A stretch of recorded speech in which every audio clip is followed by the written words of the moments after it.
আল্লাহর কাছে ক্ষমা চাওয়ার নকল উপায় তোতা পাখির মতো আস্তাগফিরুল্লাহ আস্তাগফিরুল্লাহ আস্তাগফিরুল্লাহ ওড়ানো।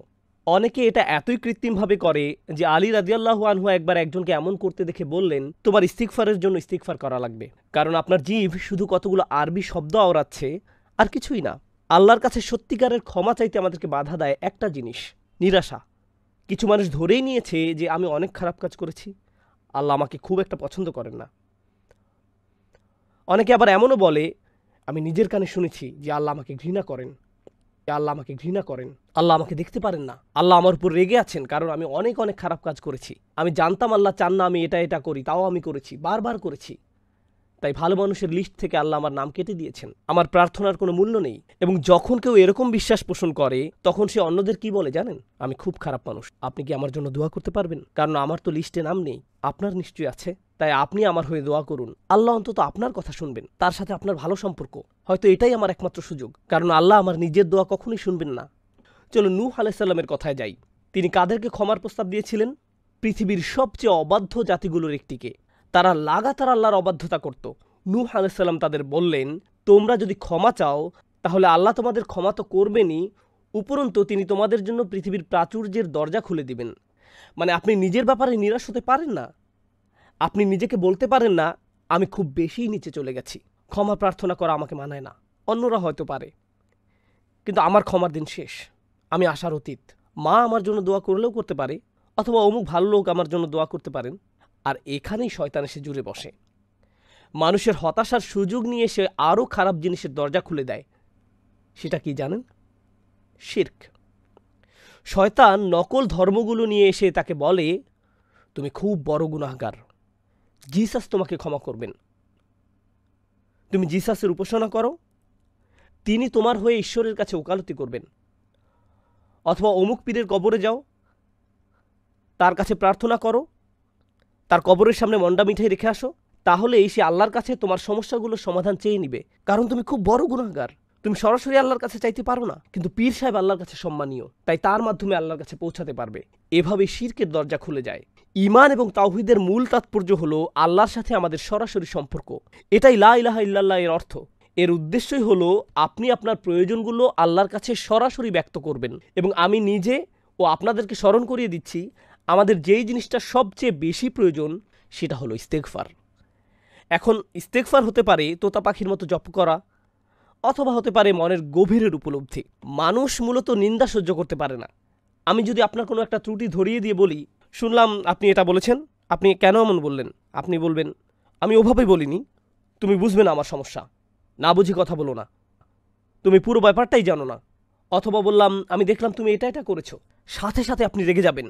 বালিল ইনসানু আলা নাফসিহি বাসীরা ওয়ালাউ আলকা মাআযীরা। বরং মানুষ নিজেই তার নিজের সম্পর্কে চক্ষুষ্মান।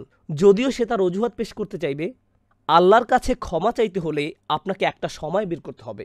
আপনি আরবি না জানলেও ক্ষতি নেই, আপনি যদি শুধু বাংলা জানেন, শুধু ইংরেজি বা শুধু উর্দু জানেন, সমস্যা নেই। আল্লাহর সাথে নিজের ভাষায় কথা বলুন এবং মন থেকে আপনার গুনাহগুলো স্বীকার করুন, আর কোনো অজুহাত দিবেন না। এটা করা খুব কঠিন, কারণ মানুষ যখন নিজেকে আয়নাতে দেখে তখন নিজেকেও মিথ্যা বলে। নিজেকে বলে আমি অতটাও খারাপ নই, আমি যা করেছি তার পেছনে কারণ আছে, আমি অনেক কষ্টে ছিলাম। কিন্তু যখন আপনি আল্লাহর সামনে দাঁড়াবেন তখন অজুহাত দেবার কথা ভুলে যান, কারণ আপনার সব অজুহাত তিনি আগে থেকেই জানেন। তিনি জানেন আপনি কি কষ্ট সহ্য করেছেন, তিনি আপনার সমস্যাগুলোর কথা জানেন। ইয়া রব, আমি অনেক মানসিক চাপে ছিলাম তাই মদ খেয়েছি, এই ধরনের কৈফিয়ত তাকে দিবেন না, কারণ তিনি এসবের ব্যাপারে আপনার থেকেও ভালো জানেন। তার সামনে আপনাকে আসতে হবে সম্পূর্ণ আত্মসমর্পণ করে, কোনো ঢাল বর্ম ছাড়া, সব দ্বিধা, লজ্জা বা অস্বস্তি পেছনে ফেলে। আপনি অন্য কারো কাছে স্বীকার করতেও লজ্জা পাবেন যতক্ষণ না আপনি একেবারে খোলাখুলিভাবে আল্লাহর কাছে সব স্বীকার করেন। আপনি যেসব খারাপ কাজ করেছেন, যেসব ভুল করেছেন, সব। আর আমি আপনাকে বলছি, যখন আপনি আপনার অন্তরের ময়লাগুলোকে শব্দে পরিণত করবেন তখন আপনার গাল বেয়ে কান্না ঝরতে বাধ্য।